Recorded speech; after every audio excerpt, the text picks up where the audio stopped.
அனைவருக்கும் வணக்கம். இன்றைக்கான கேள்வி என்னன்னா, லவ்வுக்கும் கேருக்கும் உள்ள வித்தியாசம், அதாவது அன்புக்கும் கேர்னா என்ன, அரவணைப்புக்கும் உள்ள வித்தியாசம் அப்படிங்கிற மாதிரி கேட்கப்பட்டுள்ளது. முதல்ல இந்த கேள்வி ஏன் கேட்கப்பட்டது அப்படின்னு புரிஞ்சுக்கிறேன். அன்பு அப்படின்னால எல்லாம் புரிஞ்சிடும். இந்த கேர் அப்படிங்கிறதுல ஏன் இந்த கேள்வி கேட்கப்பட்டது அப்படின்னா, இந்த கேர் அப்படின்னு சொல்லிட்டு அந்த அந்த கேரையே அன்புன்னு கூட சொல்லிட்டு அங்கே சில தவறுகள் நடந்து விடுகின்றன. அப்ப உண்மையான கேர்னா என்ன, அன்புனா என்ன அப்படின்ட்டு கேட்க வேண்டியது வந்தது. இங்க பிரச்சனை. ஸோ இப்ப கேர் அப்படின்னா என்னன்னா, என்னை பொறுத்த வரைக்கும் அடுத்தவங்களுக்கு ஹெல்ப் செய்யறது. நீட்ல இருக்கிறாங்க, அவங்களுக்கு கஷ்டப்படாமல் இருக்கணும், அவங்க கஷ்டப்படாமல் இருக்கணும், அவங்க சந்தோஷமா இருக்கணும் அப்படிங்கிறதுக்காக நான் ஒரு செயலை செய்கிறேன் என்றால் அது கேர் அப்படின்னு வருது. ஸோ இப்போ இந்த கேர்ல என்ன பிரச்சனை வருது அப்படின்னா, இந்த கேர்ல ஈகோ, அகங்காரம், சுயநலம், அடிக்ஷன் இந்த மாதிரி உள்ள கலவையா வந்துடும். ஸோ ஃபார் எக்ஸாம்பிள் என்ன சொல்லணும் அப்படின்னா, அந்த ஒரு தாயே தான் குழந்தைய கேர் எடுக்கிறேன் அப்படிங்கிற பேர்ல இந்த படிப்பு தான் நீ படிக்கணும், நீ இப்படிதான் இருக்கணும் அப்படின்ட்டு முழுக்க முழுக்க ஈகோல தான் நினைத்த மாதிரிதான் அவன் இருக்க வேண்டும் அப்படிங்கிற ஒரு பயங்கரமான ஒரு ஈகோல. ஆனா அவன் நினைச்சுக்கிறான், அவன் நல்லதுக்கு தான் நான் பண்றேன், அவனுக்கு எதுவுமே தெரியாது அப்படின்னு சொல்லி முழுக்க முழுக்க கேர் அப்படிங்கிற பேர்ல ஈகோல அடிக்ஷன்.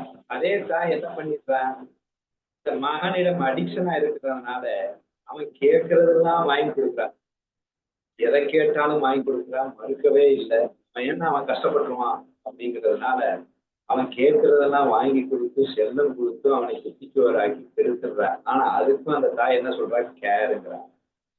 இன்னொரு தாய் தான் அவன் கேட்கறதுதான் எதுவுமே வாங்கி தர்றதில்லை, எல்லாம் ஏன் இஷ்டப்படிதான் நடக்கணும், இதுதான் கேர் அப்படின்னு இன்னொரு தாய் சொல்றாரு. ஈகோ வந்துடுது, அங்கே அடிக்ஷன் வந்துடுது. இன்னொரு இடத்துல ஒரு சுயநலமும் வந்துடுது. இல்ல, என் பையன் இப்படி இருந்தாதான் ஊர்ல மதிப்பாங்க, ஊர்ல மதிக்கணும்னா நீ இப்படிதான் இருக்கணும், நீ லவ் பண்ணக்கூடாது, நீ லவ் பண்ணா ஊர்ல என்ன மதிக்க மாட்டாங்க, லவ் பண்ணா நீ கஷ்டப்படுவ, லவ் பண்ணா நீ கஷ்டப்படுவ, லவ் பண்ணா நீ வேதனைப்படுவ அப்படின்னு சொல்லிட்டு அவளுடைய அந்த காதலை, அவளுடைய காதலை பயங்கரமா எதிர்த்து நிக்கிற. காரணம் கேட்டா கேரு, அவன் கஷ்டப்படுவாங்கிறதுக்காக தானே நாங்க இதெல்லாம் சொல்றோம் அப்படின்னு சொல்லுவான். ஆனா அங்க என்ன பார்த்தேன்னா, ஊர்ல அவளுக்கு மதிப்பு குறைந்துவிடும், ஊர்ல யாருமே தன்னை மதிக்க மாட்டார்கள், ஊர்ல தன்னுடைய அந்த பிரஸ்டீஜ் கம்மியாகிருங்கிற அந்த சுயநலத்தினால அவனை கேர் எடுக்கிறேன்ட்டு போட்டு சக்கையா பிடிச்சிருது.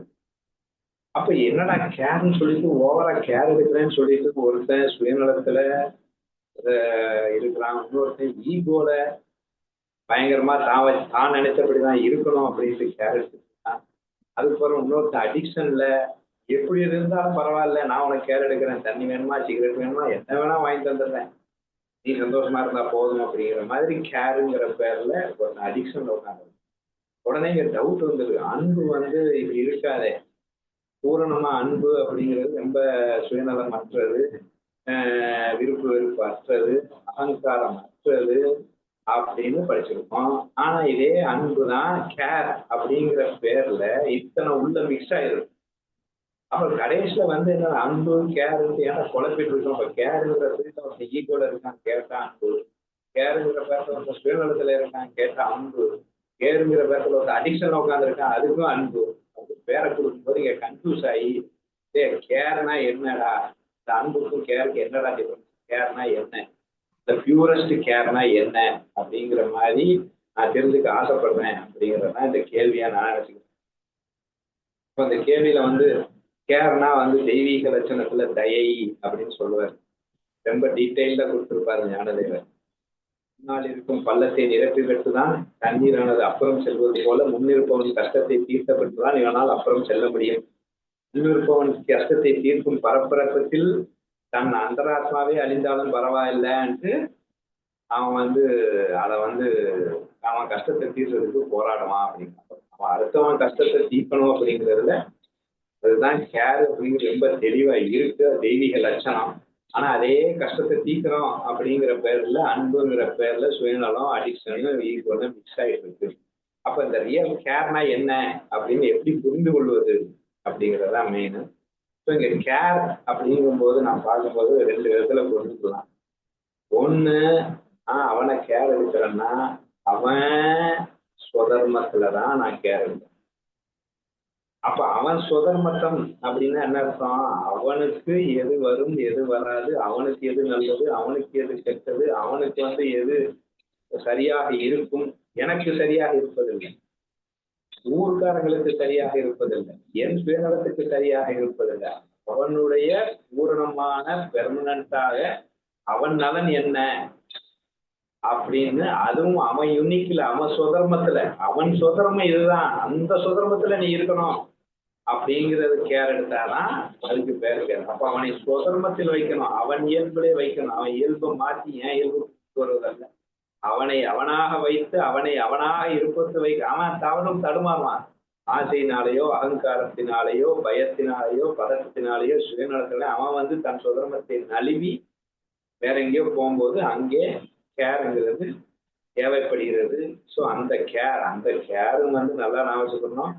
ஒரு பாயிண்ட் வந்தது, என்னை யார் சரணடைந்தார்களோ, என்னை யார் மதிக்கின்றார்களோ, எனக்கு அந்த ரோல் இருக்கும் பட்சத்துல ஆக்சிடென்ட் அடிபட்டுட்டான்னா நான் கேருங்கிற பேர்ல அவன் கேட்டானா சரணடைந்தானாலும் சொல்ல முடியாது, அங்கே கேர் எடுத்துதான் ஆகணும்.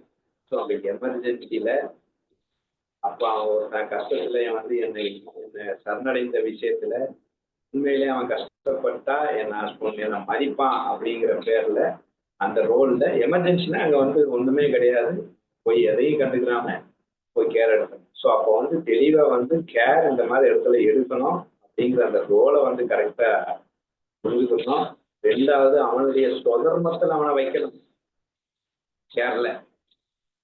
அவனுக்கு எது சரி தவறுன்னு தான் யோசிக்கணுமே தவிர எனக்கும் என் சமுதாயத்துக்கும் எது சரி தவறு அப்படின்னு உட்காந்து யோசிச்சு கேருங்கிற பேர்ல அவனை அடமுடிச்சு அழுது போராடி போராடி ஈடு பிடித்து அவனை போஸ்ட் பண்ணி, ஏன்னா எல்லாம் கேருன்னு வந்தோம். ஸோ அப்படி எடுப்பது கேர் ஆகாது, அது எல்லாமே ஈக்குவல் ஆயிடுச்சு.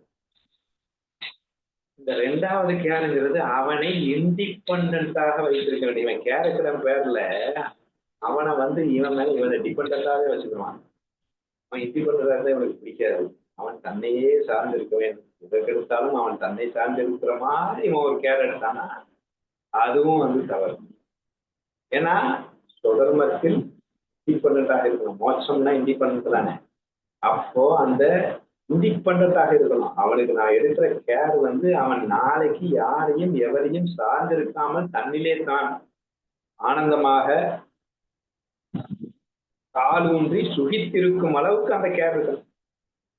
நான் கேருங்கிற பேர்ல அவனை டிபெண்ட் ஆக்கி அவனை ஊனமாக்கி அவனை முட்டாளாக்கி பண்ணுவது கேர் ஆகாது. அப்ப அவனை இண்டிபெண்டாக இருக்கணும். சொல்லுவாங்களே, பசி என்று வந்தால் மீனை கொடுக்காதே, மீனை பிடிக்க கற்றுக்கொடு. அப்ப அவன் இண்டிபெண்ட் ஆயிடுவான். மீனை கற்றுக் கொடுத்தோம்னா என்னைக்குமே அவன் நம்ம டிபெண்டா இருக்க வேண்டிய அவசியம் இருக்கு. அப்ப அந்த மாதிரி ஒரு கேர் எடுக்கணும்.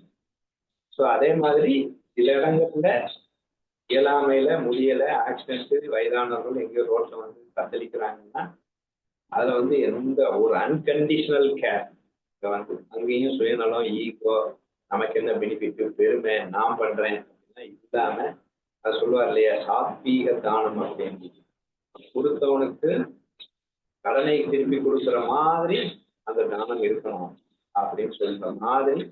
ஸோ அவனை நமக்கு ஒரு வாய்ப்பு அவன் தரலாம் அப்படிங்கிற மாதிரி இந்த ஈகோ இல்லாம, சுயநலம் இல்லாம, எதிர்பார்ப்பு இல்லாம இந்த கேரை நம்ம எடுக்கணும். ஸோ இதுதான் நான் சொல்ல வர்றது. அப்ப கேருங்கிறது அவனை சுதர்மத்தில் வைத்திருப்பது, என்னுடைய சுயநலம் அகங்காரம் பிளஸ் அடிஷனை தூக்கி ஓர கட்டிட்டு. இரண்டாவது, அவனை சுதந்திரத்தில் வைப்பது, அவன் முழு சுதந்திரமாக யாரையும் சார்ந்திருக்காத வண்ணம் என்னுடைய அந்த கேர் இருக்கணும். ஸோ இதுதான் மெயின் ரீசனாக இருக்க முடியுமே ஒழிய, இப்பதான் அந்த டவுட் இப்படி ஒருத்தன் கேர் எடுத்துட்டு இருந்தானா அங்க லவ், அது லவ்ங்கிறது ஈஸியா புரிஞ்சிடலாம். கேரும் லவ் தான்.